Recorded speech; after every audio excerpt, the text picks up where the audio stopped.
Relief క్యాంపులు కూడా లేకుండా ఇక్కడికి వచ్చిన వాళ్ళు ఎక్కడికి పోవాలో తెలియక వాళ్ళ బంధువుల ఇళ్ళకి పోతా ఉన్నారు. కనీసం వాళ్ళకు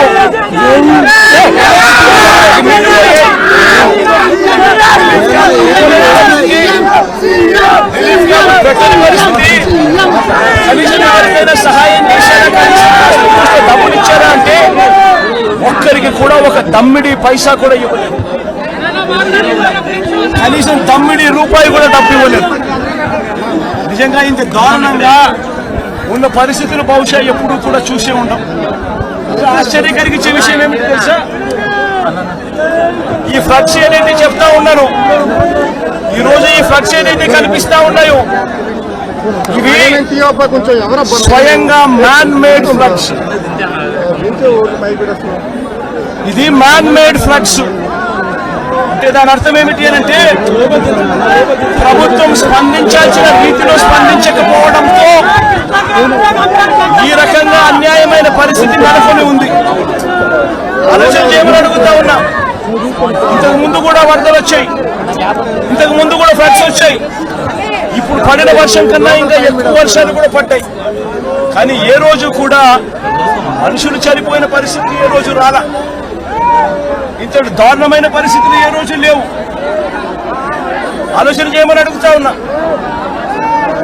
ఆగస్టు 28వ తారీఖున బుధవారం నాడే బంగాళాఖాతంలో బంగాళాఖాతంలో అల్పపీడనం ఏర్పడతా ఉంది అని చెప్పి, వాయుగుండంగా మారుతా ఉంది అని చెప్పి 28వ తారీఖునే బుధవారం నాడే అలర్ట్ వచ్చింది రాష్ట్ర ప్రభుత్వానికి.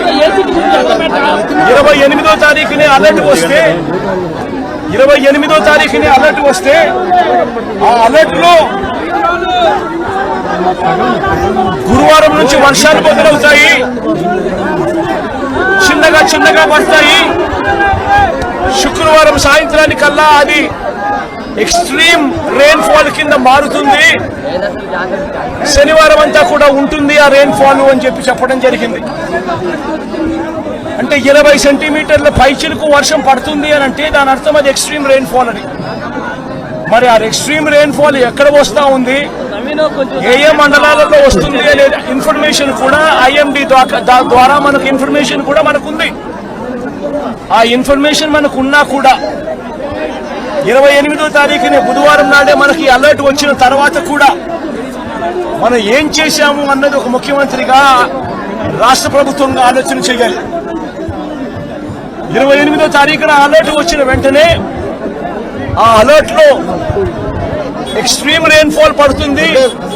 ఆ ఎక్స్ట్రీమ్ రెయిన్ ఫాల్ మన దగ్గర మాత్రమే కాదు, ఆ ఎక్స్ట్రీమ్ రెయిన్ ఫాల్ మన దగ్గరనే మాత్రమే కాదు, కృష్ణా, గుంటూరు, వెస్ట్ గోదావరి జిల్లాలు మాత్రమే కాదు, తెలంగాణలోని ఖమ్మం, నల్గొండ జిల్లాలలో కూడా పడుతుంది అని చెప్పి కూడా చెప్పడం జరిగింది.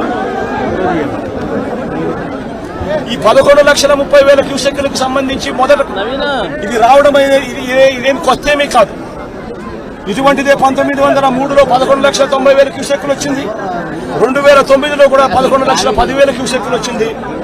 మా హయాంలో కూడా 2019, 2020, 2021, 2022లో కూడా ఇలాంటి వరదలే, ఇలాంటి రెయిన్ ఫాలే నమోదు కూడా అయింది.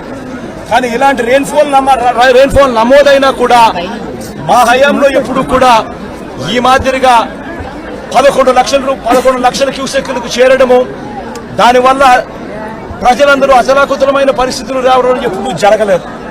2021లో శ్రీశైలం నుంచి దిగువకు 8 లక్షల క్యూసెక్కులు, శ్రీశైలం దిగువకు 8 లక్షల క్యూసెక్కులు 2021లో కిందికి వదలడం జరిగింది.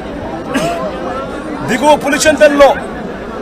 పులిచింతల్లోకి మూసీ నది నుంచి 1,50,000 క్యూసెక్కులు రావడం జరిగింది. మున్నేరు నుంచి ప్రకాశం బ్యారేజీకి లేకి 3,50,000 క్యూసెక్కులు చేరినప్పటికీ కూడా ముందు జాగ్రత్తగా Srisailam reservoir, Nagarjuna Sagar reservoir, Pulichintala reservoir, వీటి అన్నిటిలో కూడా ముందు నుంచే ఫ్లడ్ వస్తా ఉంది అని తెలిసిన నేపథ్యంలో వాయుగుండ ప్రభుత్వం అనేది పలికితే జగన్ ప్రభుత్వంలో కూడా ప్రభుత్వం ఉండేది. కానీ జగన్ ప్రభుత్వంలో ఏ ఒక్కరూ కూడా ఎప్పుడూ కూడా డిస్సాటిస్ఫైడ్ గా ఎప్పుడూ లేరు. ఎందుకు లేరు అని అంటే కారణం జగన్ ప్రభుత్వంలో ఒక వాలంటీర్ వ్యవస్థ ఉండేది. జగన్ ప్రభుత్వంలో ఒక సచివాలయ వ్యవస్థ ఉండేది. ఈ వాలంటీర్ల వ్యవస్థ, ఈ సచివాలయాల వ్యవస్థ గ్రామ స్థాయిలో వార్డు స్థాయిలో మమేకమై ఉండేది. వీళ్ళందరూ కూడా వాలంటీర్లందరూ కూడా ఎప్పుడు వరద వచ్చినా ఎప్పుడు తుఫాన్ వచ్చినా వీళ్ళ సహాయ సహకారాల వల్లే గొప్పగా ఎటువంటి కంప్లైంట్స్ ప్రజల నుంచి రాకుండా సాచ్యురేషన్ పద్ధతిలో ప్రజలకు మంచి చేయగలిగారు. తుఫాన్ వచ్చినప్పుడు జగన్ ముఖ్యమంత్రిగా ఉన్నప్పుడు తుఫాన్ వచ్చినప్పుడు కలెక్టర్ గారికి నేను చెప్పేవాడు, నేను మీకు వారం రోజులు టైం ఇస్తా ఉండా, వారం రోజుల తర్వాత నేనే వస్తాను, వచ్చిన తర్వాత నేను ప్రజలతో మమేకమై నేను అడుగుతాను. ఏ ఒక్కరి నోట్లో నుంచి కూడా కలెక్టర్ మాకు పలకలేదు, కలెక్టర్ స్పందించలేదు, కలెక్టర్ వల్ల మాకు నష్టం జరిగింది అన్న మాట ఎప్పుడూ వినపడకూడదు అని చెప్పి నేను ఆదేశాలు ఇచ్చేవాడిని. మా కలెక్టర్ బాగా పనిచేశాడు, మా కలెక్టర్ మంచివాడు అనే మాట వినపడాలి అని చెప్పి గట్టిగా కలెక్టర్లకు ఎప్పుడు చెప్పేవాడిని. చెప్పిన ప్రకారం నేను ఖచ్చితంగా వారం రోజుల తర్వాత నేను పోయేసరికి వాలంటీర్ సైన్యం అక్కడ ముందే ఉండేది. గ్రామ సచివాలయాల్లో పనిచేసే మొత్తం పిల్లలందరూ కూడా అక్కడే ఉండేవాళ్ళు. ఆ వారం రోజుల పాటు వాళ్ళంతా కూడా ప్రభుత్వం అంతా కూడా పూర్తిగా కలిసి ప్రతి గడపకు వెళ్ళేది. ప్రతి గడపకు వెళ్లి సహాయ సహకారాలు అందిస్తూ మొట్టమొదటిసారిగా కుటుంబానికి 2,000 రూపాయలు సహాయం కూడా, ఆర్థిక సహాయం కూడా అందించిన పరిస్థితులు ఎప్పుడైనా ఉన్నాయి అంటే అది ఒక్క జగన్ ప్రభుత్వంలో మాత్రమే జరిగింది. అటువంటి కొత్త సాంప్రదాయాలను ముందుకు తీసుకొచ్చింది మనం, వాలంటీర్ వ్యవస్థను ముందు పెట్టింది మనం.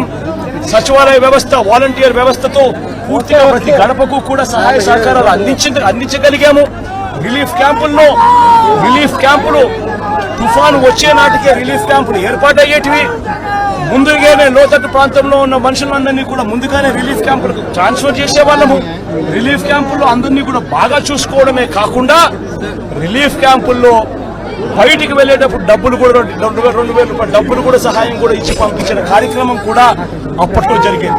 అప్పటికి ఇప్పటికి తేడా గమనించండి. చంద్రబాబు నాయుడు కూడా కనీసం ఇప్పటికే ప్రజలకు క్షమాపణ చెప్పి కనీసం చేయాల్సిన పనులు ఖచ్చితంగా చేయమని చెప్పి అడుగుతా ఉన్నాం.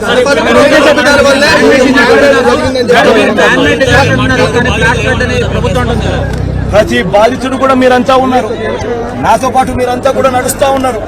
బాధితుల దగ్గర మీరు కూడా మైకు పెడతా ఉన్నారు, బాధితులు మాట్లాడిన మాటలు మీరు కూడా విన్నారు. ఒక్క